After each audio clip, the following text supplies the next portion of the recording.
satu. Hai, salam jumpa. Ketemu lagi dengan saya Yuda di podcast RRI Sorong saat ini. Dan tamu spesial saya hadir di studio saat ini. Kalau kita berbicara tentang sosok yang selalu menggunakan pakaian seragam atau uniform, maka apa yang ada di benak Anda?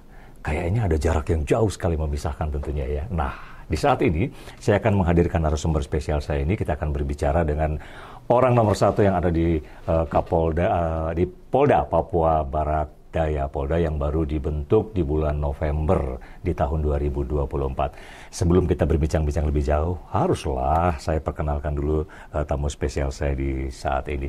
Selamat datang di studio podcast RRI Sorong, Pak Kapolda. Apa kabar? Baik, Pak Yuda. Iya. Sehat. Oke, terima kasih sekali Pak Kapolda, di tengah-tengah kesibukan masih bisa menyempatkan waktu untuk mengisi podcast saya di saat ini. Ya, harus disempatkan. Harus disempatkan ya. Dan di balik seragam coklat beliau, kita ingin tahu sebenarnya tamu saya bagaimana sisi kesehariannya, bagaimana bisa sampai ada di puncak saat ini sebagai Kapolda Papua Barat Daya tentunya. Sebelumnya, kenalin dulu lah Pak Kapolda, siapa nama dan lain sebagainya. Ya, makasih Pak Yuda. Kesempatan ini saya ingin memperkenalkan diri. Nama saya Gatot Haribowo ya. Dari nama udah jelas, saya dari suku Jawa gitu ya. Dan saya sudah berkeluarga, anak dua. Dan kebetulan dari dua itu semua sudah berkeluarga. Dan saya sudah memiliki cucu, ada 2 orang. Oh, gitu. iya. Jadi kalau berbicara angkatan, karena saya lulusan dari Akademi Kepolisian, itu di angkatan 91, jadi satu angkatan dengan Pak Kapolri dan pejabat-pejabat Polri yang lainnya. Dan kalau berbicara tugas, dominan saya lebih banyak di tugas di Brimob, di Satuan Brigade Mobil. Baik itu pada saat saya masih PAMA, dan terakhir sebelum saya dipercaya oleh pimpinan menjadi Kapolda Papua Barat Daya, saya masih menjabat Danpas Brimob 3. Artinya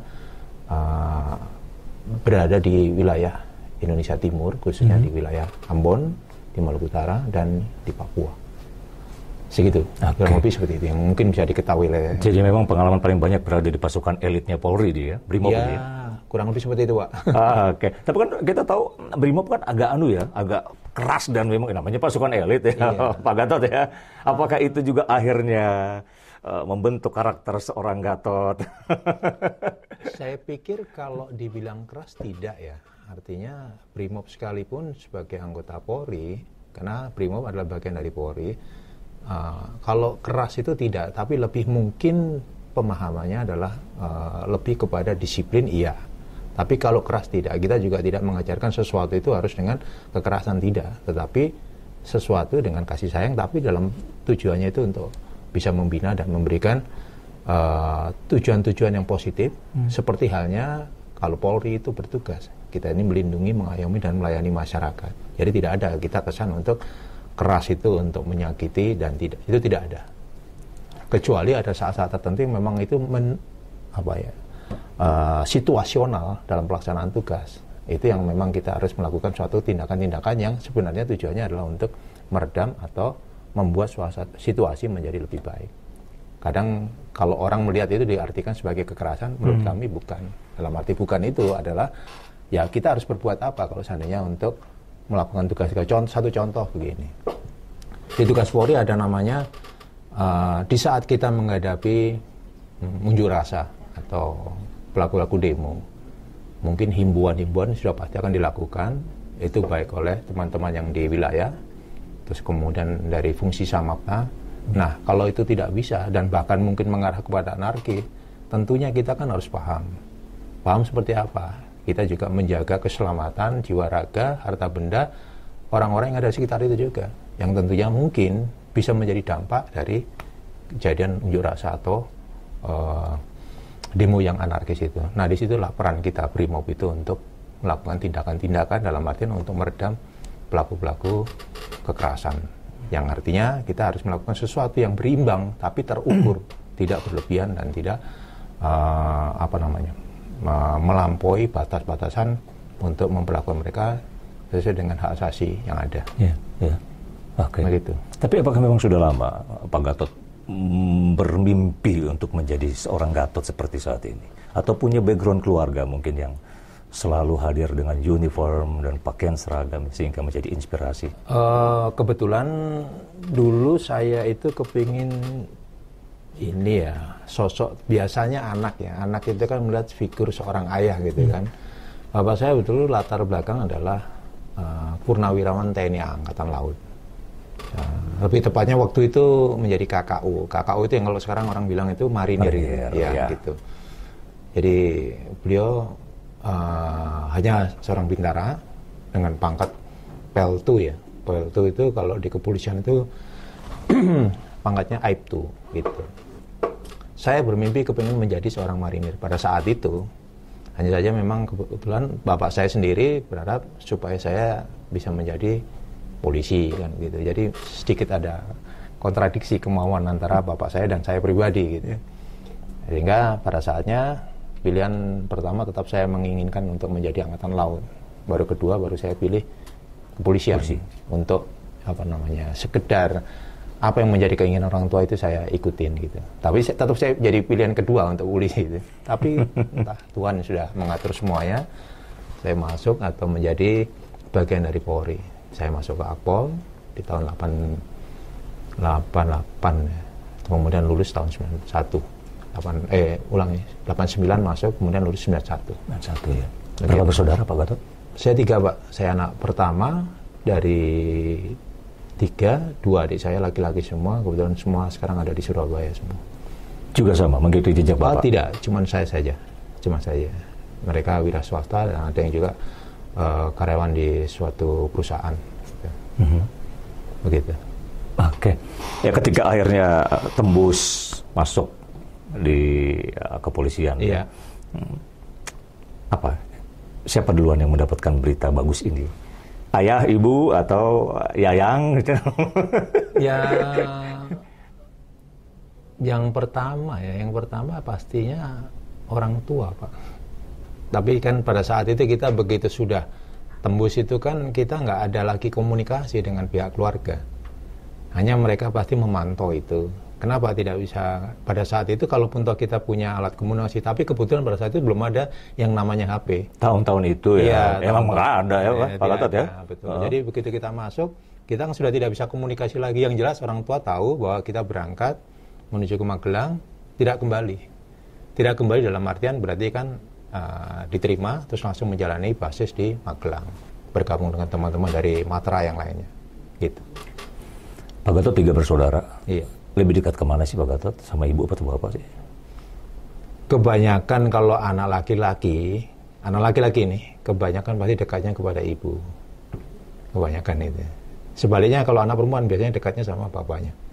Kebanyakan, tapi tidak selalu seperti itu. Sama, saya juga lebih dekat ke ibu. Ibu ya? Iya.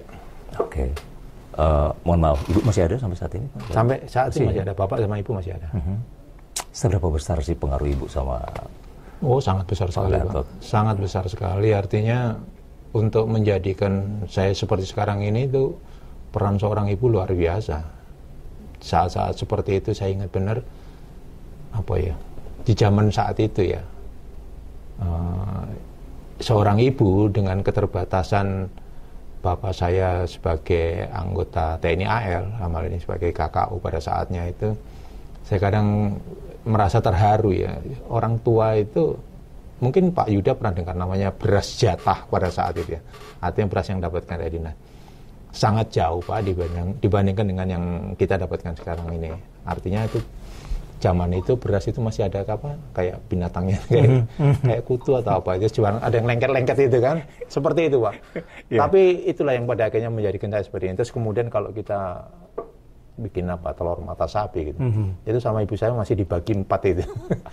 Masih dipotong-potong gitu. Jadi tidak pernah kita ngerasakan makan telur itu harus satu biji atau di telur itu langsung ini. Beda sekarang kayak anak-anak sekarang gitu. Ya momen-momen seperti itu termasuk juga kalau berangkat sekolah pada saatnya saya masih TK itu masih dibonceng sama ibu saya naik sepeda gitu. Kalau bapak saya kan sudah pergi ke kantor gitu kan. Jadi ya ibu saya yang antarin, nanti jemput juga gitu, ditungguin waktu masih TK gitu, nanti jemput naik sepeda dibonceng.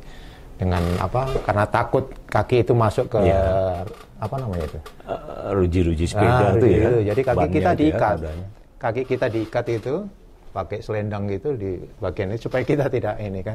Jadi kita kayak nggak bisa bebas gitu, cuman aman gitu. Itulah ketakutan seorang ibu ya, supaya anaknya itu selamat sampai di tujuan, begitupun pada saat kembalinya. Luar biasa ibu saya. Terus kemudian menanamkan supaya kita rendah hati, sama siapapun wajib kita menghargai siapapun orangnya, tidak melihat itu background orang punya strata apapun, tidak perlu, semua harus kita hargai, karena prinsipnya kan setiap orang kan ingin juga dihargai sebagaimana mestinya, begitu Pak. Ya. Keluh kesah pun ibu tempat curhat itu? Kalau saya jarang sih, karena mungkin saya agak orangnya sedikit kalau apa-apa, kalau ada masalah itu, kalau enggak terlalu terpaksa sekali, kalau tidak ditanya, mending saya pendam sendirilah persoalan itu. Jadi berusaha untuk mencari, memanai, kadang berusaha berdamai dengan persoalan yang ada, sehingga pada akhirnya ya saya harus menerima itu. Tapi kalau ditanya, mungkin saya baru sampaikan. Tapi kalau nggak ditanya, saya akan berusaha untuk, kalau keluh kesah itu saya pendam sendiri. Terbiasa untuk itu. Baik ya. Ibu yang menjadi orang tua yang paling dekat ya. Betul. Dan, Pak Gatot tentunya. Oke, ketika harus langsung berdinas menjadi kepolisian, kemudian berpindah-pindah dari satu tempat ke tempat yang lain, itukah juga mempengaruhi karakter Pak Gatot kan? Dengan setiap daerah dengan karakter yang berbeda-beda? Iya Pak. Pasti ya. Karakter itu akan terbentuk. Cuman saya bersyukur saya begini. Saya memang ada yang menyampaikan kesan pertama orang kalau pas kenal dengan saya, karakternya keras dan sebagainya. Saya setuju juga pendapat itu, tapi juga tidak sepenuhnya. Karena di sisi lain saya punya pendekatan kepada orang-orang di sekitar saya, tidak harus dengan kekerasan. Contoh, saya orang bilang itu paling bisa untuk membuat suasana jadi jadi cair gitu. Materi-materi untuk humor itu sedikit banyak saya juga paham, sehingga saya kalau kumpul dengan siapa aja, mau itu di forum apa aja, saya sedikit langsung nyambung, bisa kasih jok-jok kecil lah gitu, kurang lebih seperti itu. Jadi kalau dibilang karakter keras berdasarkan latar belakang tugas tempat itu juga itu saya pikir juga tidak sepenuhnya. Lebih kepada, karena saya kan lama bertugas di Satuan Brigade Mobil, lebih kepada disiplin. Hanya saja memang yang namanya seorang kita dicetak untuk menjadi pemimpin, kalau kita lulusan dari Akpol, mau tidak mau pada saatnya kita pasti akan memiliki anggota. Nah, anggota ini kan bukan cuma satu orang, mungkin banyak lah. Ada yang mungkin mulai setingkat pelton, kompi, dan seterusnya sampai batalion. Kan saya pernah menjabat jadi Dansat Brimo pada 4 kali itu.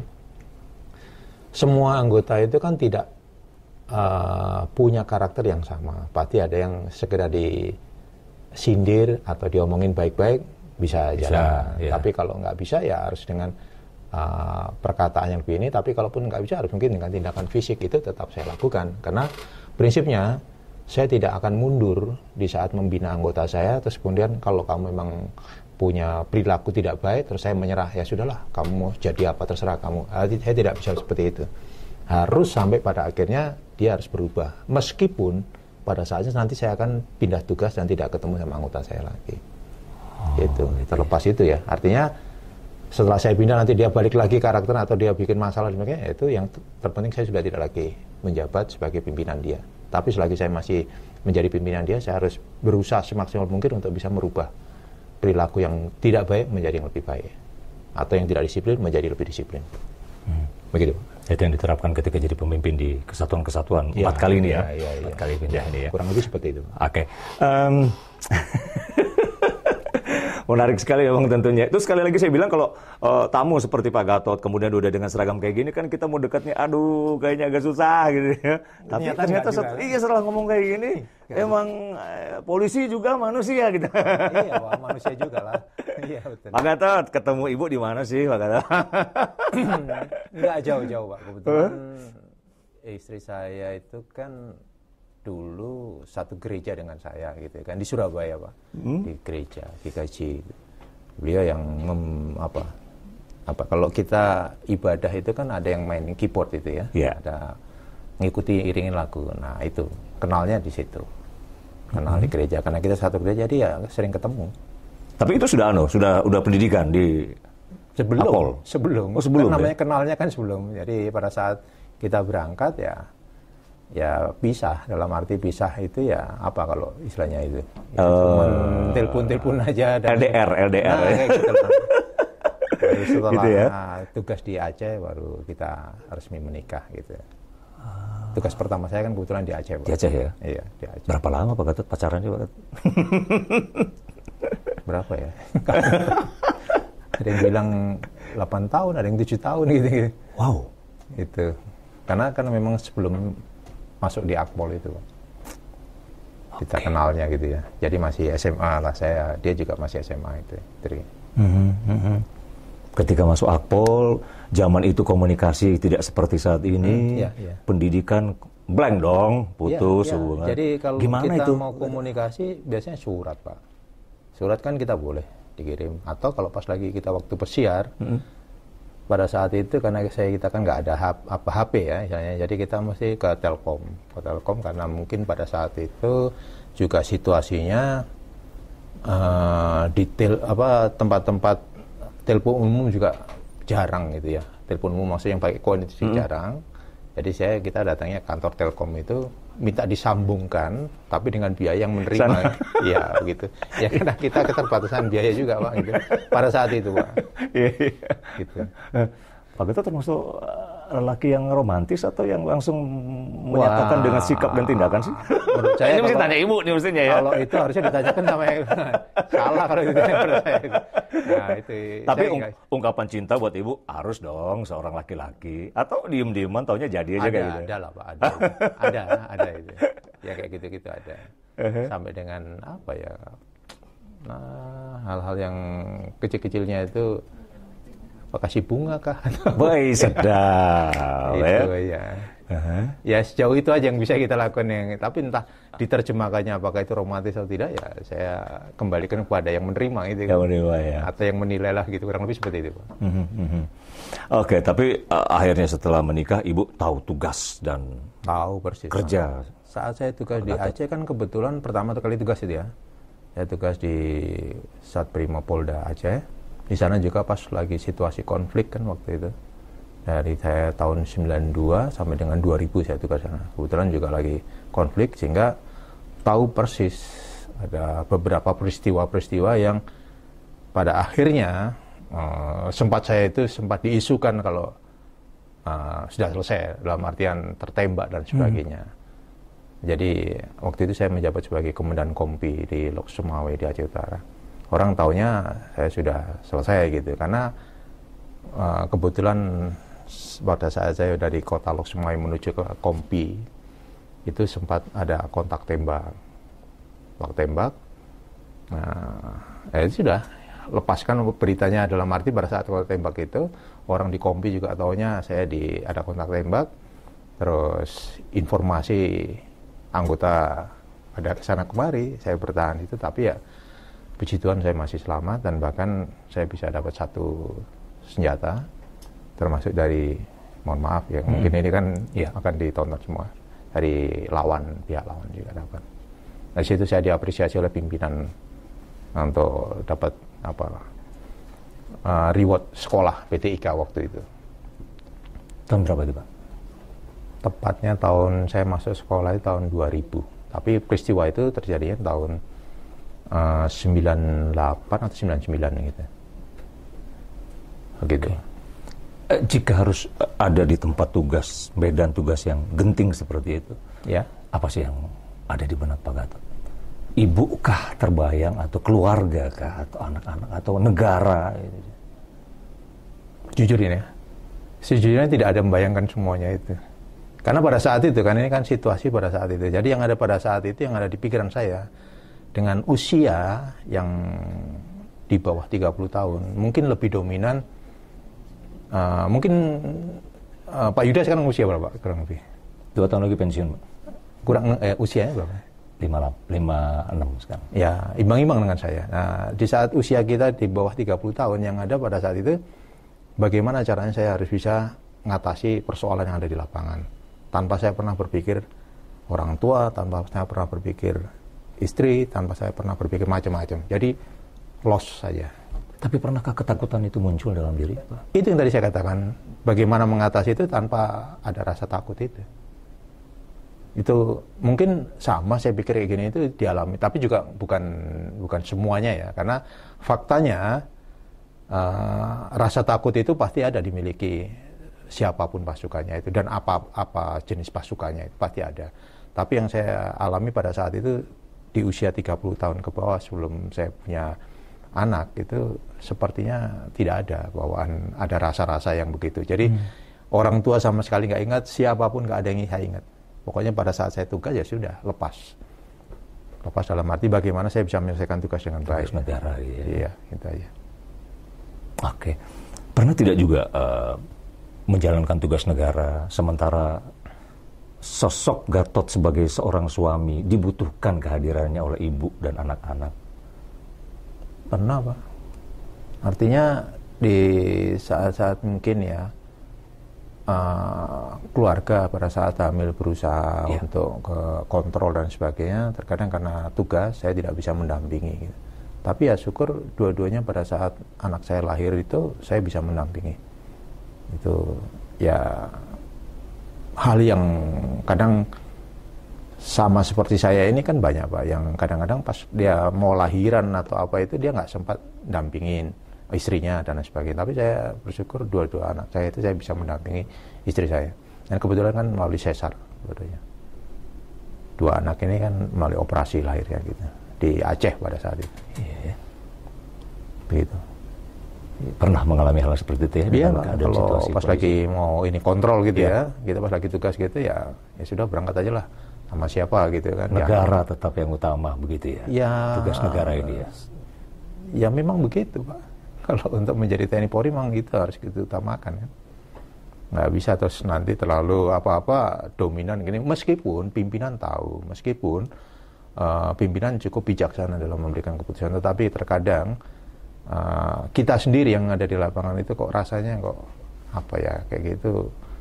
Ya itu tadi pilihan tetap buat saya kan kita bisa memilih, Pak. Kita bisa izin untuk tidak ini.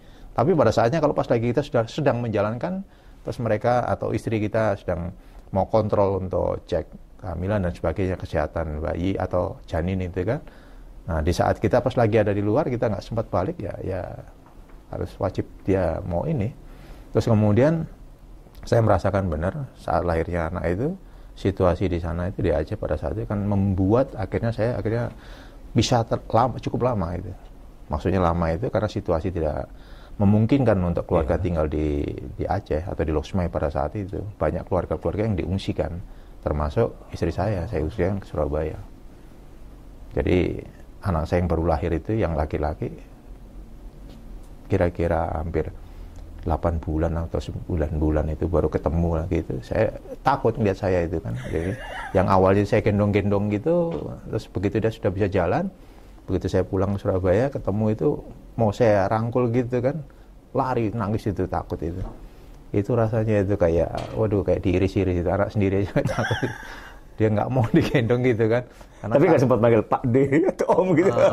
Nggak manggil karena dia takut. Ini siapa kan gitu kan, nggak pernah dia tahu gitu. Sebenarnya tahu pada saat dia bayi, tapi kan dia mungkin lupa ya. Mungkin waktu masih bayi dan sebelum bisa jalan itu dia sempat saya gendong. Tapi begitu sudah mulai bisa jalan, nah kita kan sempat mau pulang, mau nengok mereka gitu, jadi mungkin lupa gitu, takut gitu. Pak Gatot, di balik seragam coklat yang memang kayaknya menempa Pak Gatot betul-betul jadi sosok laki-laki yang harus kuat. Pernah nggak sih nangis, Pak Gatot? Ya pernah dong, Pak. Manusia juga kita ini. Nangis pernah. Bisa nangis karena sedih. Tapi kalau sedih biasanya nangisnya itu ya sekedar merenung diam, nanti berkaca-kaca gitu ya. Terus ada juga kalau yang nangis benar-benar sampai keluar air mata itu waktu masih kecil. Kita pasti lumrah aja. Tapi kalau sudah semenjak saya jadi polisi paling cuma berkaca-kaca aja, terharu gitu. Terharu karena situasi atau peristiwa-peristiwa yang kita hadapi gitu. Atau momen-momen tertentu. Contoh yang saya nggak bisa ini pada saat anak saya yang pertama yang perempuan itu saya sudah berusaha. Jadi kan setiap kali saya ngeliat orang tua atau mungkin siapa yang menikahkan anaknya, kenapa nangis ya. Pada saat saya mengalami sendiri, kan tadi saya sudah sampaikan bahwa kalau anak perempuan itu lebih dekatnya sama bapaknya gitu kan. Saya pikir waktu mau pemberkatan nikah di gereja, saya sudah berusaha untuk tidak akan menangis, saya akan kuat-kuat. Nggak bisa juga. Artinya tetap itu akhirnya ya, orang-orang sekitar saya yang tahu itu dibawain tisu gitu, malu sebenarnya. Tapi mau gimana lagi kan, nggak bisa dibendung. Begitu Pak. Terharu akhirnya anak yang selama ini kita besarkan, kita rawat dan sebagainya, akhirnya harus ikut sama orang lain. Ya memang itu proses alami. Siapapun pasti juga akan mengikhlaskan karena untuk bagaimana kelangsungan nantinya. Itu. Kan main. Itu. Ya memang harus, kalau pada saatnya kita tidak bisa menangis, saya pikir mungkin perasaan kita yang tidak peka dengan situasi. Dan itu yang mungkin bahaya untuk orang-orang begitu. Jadi dalam memandang sesuatu, orang tidak bisa merasakan apabila itu kita ada di posisi itu. Itu yang menurut saya bahaya. Lebih bagus kita masih bisa merasakan empati dengan situasi yang ada, dan perasaan kita masih peka. Itu yang menjadikan kita sebenarnya dalam melakukan sesuatu, paling tidak berhitung, andai kata kita ada di posisi seperti itu, masa ya tega kita seperti itu dalam melihat sesuatu. Saya pikir itu lebih bagus itu. Jadi nggak perlu malu kita berkaca-kaca atau nangis, itu nggak perlu malu menurut saya. Begitu Pak Yuda. Waduh. Oke, Pak Gatot di tugas-tugas negara yang memang harus diemban, kini Pak Gatot juga mempunyai, saya orang awam bilangnya mempunyai peleton, mempunyai prajurit segitu dulu, banyak. Pak, dulu, ya. Mempunyai prajurit segitu banyak. Ya. Pendekatan kepemimpinan seperti apa yang Pak Gatot pakai? Tetapkah fight dengan disiplin tinggi, atau adakah juga terbersit kelembutan sedikit di situ ketika berhadapan dengan staf dan para prajurit Polri misalnya? Seperti apa Pak? Ya itu yang tadi saya seperti yang kedua tadi itu Pak. Artinya disiplin memang dibutuhkan di saat tertentu. Ya, tapi di sisi lain, di saat semuanya itu sudah berlangsung sesuai dengan harapan, sesuai dengan yang ketentuan yang ada, kenapa tidak kita sentuhan-sentuhan secara kelembutan dan sebagainya. Bahkan menyapa, bahkan bercengkerama, bahkan bercanda dengan anggota pun saya. Satu contoh, saya waktu ditugas di Aceh tidak punya hiburan, mau kesana kemari, situasi lagi rawan, terus rawan konflik kan gitu ya. Jadi hiburan saya ingat ini ada meja.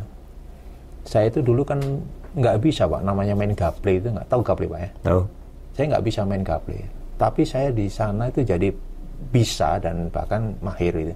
Karena anggota semua pada umumnya kan jago-jago main gaple itu. Tapi Pak, gaple yang dari itu Pak, yang kalau ini yang dari kayak mika atau kayak istilahnya main batu gitu. Tapi kalau dibalik dia kayak ini saudara-saudara kita yang Chinese itu kan ada kalau kita main main. Oh iya. Gitu. Itu jadi kita ini banting tak. Nah, saya tidak membedakan bahwa saya seorang komandan kompi terus ini anggota-anggota, tidak. Tapi saya kalau memang hitungannya itu kita kalah gitu, kurang lebih seperti itu kan. Kadang ambil kapur itu, muka coleknya, ya sudah saya harus mengikuti itu. Atau suruh berdiri gitu kan. Kita misalnya pasangan kita berpasangan, saya dengan Pak Yuda pasangan, kita kalah dengan lawannya. Kan 4 orang gitu. Ya sudah, kita berdiri juga, sampai nanti kita bisa menang itu baru kita duduk. Ya harus kita alami. Ya seperti itu kan akhirnya bisa mendekatkan suasana sedikit kepada anggota kita jadi lebih akrab gitu. Terus apa yang misalnya pas lagi di daerah, di lokasi-lokasi yang rawan, saya coba menerapkan apa yang kamu bisa, saya wajib bisa. Apa yang kamu rasakan, saya wajib merasakan. Itu benar-benar saya lakukan. Sehingga mereka juga merasa tidak ada beda. Meskipun itu mereka juga paham bahwa mereka siapa, saya siapa. Gitu. Tapi saya berusaha untuk saat di lapangan saya tidak ingin ada perbedaan menyolok itu. Oh, ini seorang pimpinan harus dilayani, harus dilindungi. Tidak seperti itu. Pak Gatot makan ayam, semua ayam. Ya. Pak Gatot makan ikan puri gitu kamu ya. Kalau ada lauk ya sama. Yang kamu makan itu ya saya juga makan itu. Kurang lebih seperti itu. Oke. Hobi apa sih Pak Gatot? Hobi Pak ya? Hobi kalau saya itu olahraga, musik, kalau olahraga seni ada juga Pak. Ya musik kayaknya. Musik ya hobi, sama nonton itu seni ya berarti ya. Kalau olahraga saya bukan hobi Pak, jadi memang sudah ritual itu. Beda kalau saya yang ngomong masih rutin sampai sekarang. Maksudnya ada waktu gitu loh. Kadang-kadang kan nggak ada waktu nih para orang bilang mau sesibuk apapun juga, saya selalu punya waktu untuk olahraga. Makanya saya katakan itu ritual aja. Jadi tidak pernah sekalipun dalam satu hari saya tidak berkeringat.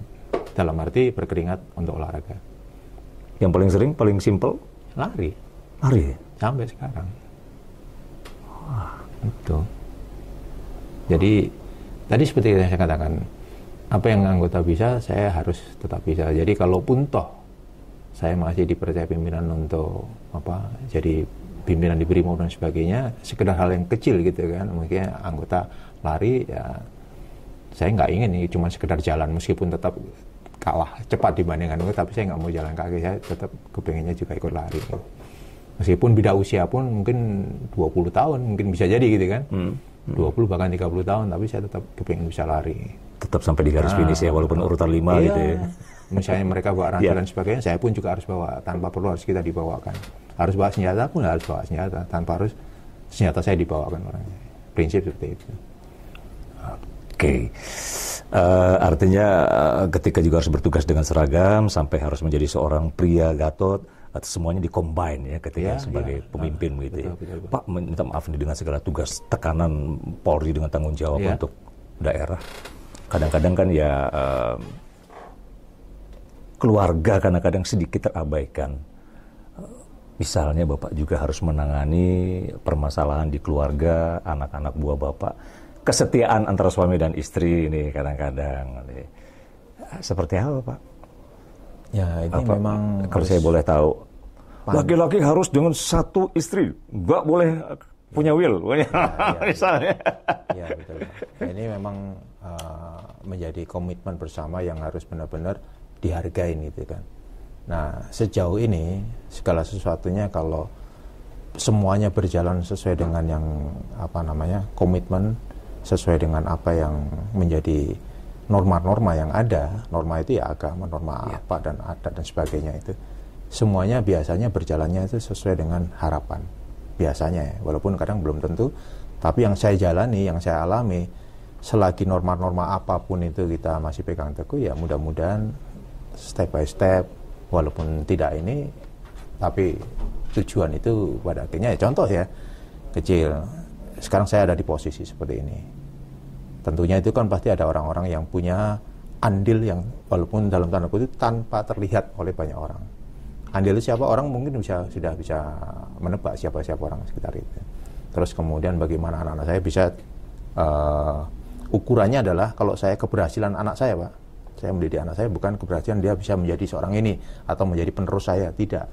Saya lebih senang andai kata kedua anak saya lebih bisa punya etika dalam bergaul, bisa menghormati orang tua. Orang tua tidak pasti harus orang tua kandung, atau menghormati orang-orang lain, begitu ya. Dan orang-orang sekitarnya. Ya. Dan kebetulan kedua anak saya bisa itu semuanya, bisa berbaur dengan siapa aja, bisa ramah dengan siapa aja, terus kemudian sopan dengan siapa aja, mau membantu siapa aja. Itu ukuran saya sebagai anak yang berhasil saya didik. Bukan kamu jadi ini, tidak. Saya tidak terlalu ini. Itu bonus. Andai kata kamu sudah seperti itu, nanti kamu pilihan kamu apa sebagai anak, mau kamu sebagai mata pencarian kamu dalam pegangan nanti selama kamu menjalani hidup, kamu pilih apa yang sejauh kamu bertanggung jawab dan itu sejauh itu bisa membantu kamu survive, ya silakan kamu jalani. Asalkan kamu tahu mana baik dan buruknya, udah jalani aja. Tapi buat saya ukurannya adalah di saat kamu bisa menghargai orang-orang sekitar kamu, tahu bagaimana kamu membantu orang-orang yang susah dan sebagainya, itu udah ukuran keberhasilan saya mendidik mereka. Wow. Itu aja. Jadi saya nggak pernah silong lihat anak seorang, oh ini udah berhasil jadi ini, oh ini keterima di ini, oh ini enggak, saya tidak pernah silong dengan itu. Jadi saya yang penting kedua anak saya mampu beradaptasi dimanapun mereka berada, mampu menghargai orang-orang di sekitarnya, karena hal yang sama juga saya lakukan seperti itu. Kalau berbicara sekarang saya dalam posisi seperti ini, yang lebih baik dari saya secara hitung-hitungan orang banyak. Mungkin, oh ini pangkatnya sekian, oh ini jabatannya ini dan sebagainya. Tapi menurut saya sebenarnya tanpa saya pada akhirnya dalam posisi seperti ini, menjadi seorang perwira pun aja saya sudah bersyukur. Kenapa? Karena bapak saya bukan seorang perwira. Artinya saya sudah lebih baik dibandingkan bapak saya. Kan gitu. Jadi itu bukan menjadi satu ukuran bahwa keberhasilan saya, anak saya harus jadi ini. Sebenarnya makanya saya tidak mau sebut anak saya kerja apa dan sebagainya. Yang penting kamu bisa menjadi orang yang mampu bagaimana menghormati orang lain. Orang lain itu tidak harus orang tua, siapapun orangnya.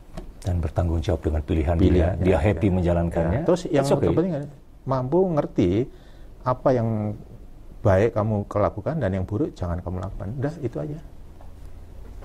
Ya, dua ya, putra putri dua ya. Satu putri, satu putra. Udah. Dekat semua sama bapak. Semuanya dekat, dua-duanya. Karena saya selalu itu tadi Pak, berusaha untuk tidak memposisikan kalau di rumah itu seperti layaknya bapak itu komandan dengan anak atau anak buah itu tidak. Tapi saya lebih kepada ya, kayak teman, benar-benar kayak saya buat kayak teman. Jadi saya canda-candai ini. Akhirnya pada saatnya kan mereka juga karena terlalu sering dicandain dia juga nyandain saya. Jadi kayak teman benar, kayak nggak ada jarak gitu. Itu yang saya buat seperti itu. Tapi menurut saya nggak akan merasa risih dengan budaya orang tua. Kalau anak itu harusnya kalau sama orang tua harus seperti apa, misalnya nurut. Dalam arti nurut itu kalau budaya Jawa Pak ya, terus nunduk-nunduk dan enggak, saya tidak seperti itu. Yang terpenting dia mau komunikasi, canda-candaan itu yang saya lebih senang suasana itu. Meskipun saya dibully sama anak-anak nggak jadi masalah. Dibully dalam artian canda. Iya. Itu Pak. Semua di sini ikut bapak di sini atau tidak ada di Surabaya ya? Sudah punya kehidupan masing-masing. Masing-masing udah punya. Sudah berkeluarga. Komunikasi, video call tetap. Cucu apalagi ya? Tetap iya. Cucu juga cewek laki satu, perempuan satu, udah dua. Panggilnya apa? Opa? Tidak, saya dipanggilnya Akung. Akung itu saya memang punya ciri khas sendiri. Kalau Akung itu kan kalau orang Jawa bilang kan dulu kalau Mbah Kakung gitu ya. Saya manggil kakek saya juga Mbah Kakung, makanya itu yang saya terapkan. Tapi nggak usah pakai mbahnya gitu kan. Panggil aja singkat Akung gitu ya. Itu aja panggilannya. Akung gitu. Punya cucu terhibur sekali tentu ya Pak Gatot ya? Iya pastilah Pak. Pasti itu yang menjadi satu hiburan yang sendiri kalau kita ada cucu itu. Luar biasa mereka. Masih suka dengar lagu-lagu kesayangan? The Beatles misalnya, atau Adi Manuhutu misalnya? Saya toleransi semua lagu yang kira-kira enak ya, gitu aja. Mau itu musik dangdut kah, musik jazz apa dan sebagainya, selagi itu enak di telinga saya welcome aja gitu. Karena kan ada jenis musik yang memang tidak toleransi gitu kan. Contoh kayak saya nggak mau sebut musiknya, tapi yang kadang-kadang kan kayaknya datar aja menurut versi saya ya, atau terus musiknya terlalu keras dan sebagainya, mungkin seperti itu. Jadi bukan berarti juga terus ada musik yang keras terus saya nggak suka, nggak, ada juga yang keras, yang sejauh itu masih bisa toleransi di telinga saya. Penyanyi Indonesia yang Pak Gatot suka siapa sih? Zaman-zaman kita dulu lah. Kalau zaman dulu ya boleh disebut ya Gus Plus dah pasti. Mungkin Bapak juga pasti suka ya. Gus Plus terus sepertinya itu kalau yang menurut saya yang masih melegenda sampai sekarang ini. Kalau yang lain-lainnya yang setahu saya kayak Deloitte ya. Deloitte ya. Zaman-zaman itu ya. Gitu. Masih sempat dengar itu? Masih Pak, masih sempat itu. Dan lagu-lagunya beberapa lagunya kalau kita lagi ke tempat karaoke ya sempat kita nyanyikan, ada beberapa lagunya gitu. Meskipun dengan lagu-lagu sekarang saya juga bisa menyenangi yang anak-anak sekarang ya, padahal itu kan sudah era-eranya. Pas nadanya enak ya udah kita nikmati gitu ya Pak Gatot ya. Banyak. Tapi penyanyinya tahu yang zaman sekarang. Tahu. Karena kita kan juga update terus Indonesia Idol. Jadi pengen tahu siapa Andini nih, pasti Andini. Ada banyak, Pak. Atau Krisdayanti. Kalau yang sekarang itu artis yang benar-benar akhirnya jadi apa ya, diva kata orang sih gitu ya. Kata orang sih. Siapa itu ya si pemenang Indonesia? Leudra kah? Leudra. Nah, Wah. Mungkin itu sudah jauh generasi, tapi saya senang lagu-lagunya. Lagu-lagunya. Terus ada siapa lagi lah? Si Roni kah? Siapa itu? Banyak lagi, Pak. Terus yang terakhir kemarin si Salsabila. Apa? Oh ya. Wah, berarti update ini Pak Kapolda nih ya. Karena saya Bukan main. suka lagu musik. Ya, kalau di mobil dinas itu mesti wajib ada bunyi apa musik gitu ya. Mau koplo atau lagu-lagu. Pokoknya harus ada lagu. Harus ada lagu. Mau lagu rohani pun jadi dan sebagainya. Yang penting ada lagu. Ya. Pak Gatot, sorry ini agak sedikit privacy. Hubungan dengan di atas seperti apa? Hubungan di atas, saya meyakini tanpa campur tangan itu saya tidak seperti ini. Karena dalam tanda kutip, banyak kalau saya mau bilang kesaksian, mau cerita kesaksian, mungkin butuh 1 minggu kayaknya podcast ini, Pak. Kalau untuk kesaksian ini. Jadi artinya saya menyadari benar bahwa yang menurut banyak pandangan orang itu saya wah ini pasti ngurus, oh ini pasti bisa ini karena campur tangan ini. Ternyata tidak itu dalam artian kalau kita berserah penuh pada akhirnya, ya seperti tadi saya katakan, saya kok bahagia ya melihat 2 anak saya, meskipun mungkin orang melihat, oh apa sih anakmu, mungkin orang masih melihatnya dalam latar belakang jadi apa dan sebagainya. Tapi saya melihat mereka rukun, si adik bisa menghargai kakaknya, si kakaknya tidak merasa lebih hebat dibanding adiknya, saling membantu dan saling komunikasi baik. Terus kemudian mereka berdua benar-benar bisa diterima di lingkungannya masing-masing. Anak saya sekarang yang kedua ikut pelayanan di Surabaya itu kan. Terus kalau yang kakaknya setiap kali saya pulang mesti kita latihan nyanyi untuk nyanyi di gereja kan gitu. Jadi hubungan-hubungan seperti kayak gini itu yang menjadikan saya lebih bahagia. Dan menurut saya itu pasti ada sesuatu yang mengatur itu, sehingga saya harus mesti komunikasi setiap saat. Di sini pun juga saya dalam keseharian seperti ini juga pagi ini tadi ya saya pasti akan konsultasi terlebih dulu atau minta perlindungan supaya saya dimudahkan dalam nyampe ke sini, ketemu dengan Bapak, kemudian ikut acara ini, dan nanti setelahnya juga pasca acara ini saya melakukan kegiatan apa lagi ya pasti itu. Wow. Nggak ada waktu sedikit pun kita atau saya untuk meninggalkan itu, walaupun itu hanya dalam hati dan pikiran. Baik. Saya ingin sekali terus berbicara, bercerita dengan Pak Gatot dengan sisi-sisi lain dari seorang Gatot dengan seragam coklatnya, tapi kayaknya kita dibatasi waktu ya Pak Gatot. Ya, kalau terlalu lama juga saya nanti yang minta izin, Pak. Saya minta izin gitu. Karena ada hal lain yang pasti kita harus kerjakan juga gitu kan, Pak. Iya. Oke, akhirnya Pak Gatot punya pesan nggak nih buat yang nonton podcast kita ini? Teman-teman podcast yang sedang menyaksikan ini ya.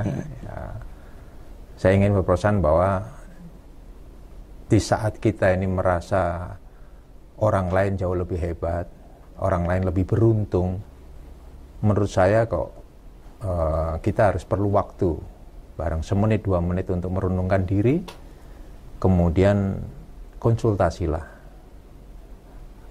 berbagilah kepada Tuhan dalam bentuk doa. Mungkin saudara-saudara kami yang muslim dengan sholat, merenungkan diri, sehingga ada kalanya petunjuk-petunjuk itu datang melalui komunikasi tersebut dengan Tuhan kita masing. Itu Pak, itu aja pesan saya. Jadi jangan terbuai dengan hal-hal yang kira-kira nantinya akan menyelesaikan, yang pada akhirnya bisa membuat kita jadi jatuh, terus kemudian salah melangkah, melakukan hal-hal yang justru akan merugikan kita semuanya. Begitu Pak. Oke. Pak Gatot, sekali lagi terima kasih banyak ya untuk waktu yang di podcast RRI saat ini. Ya. Jangan bosan-bosan kalau saya panggil lagi besok loh Pak Gatot ya.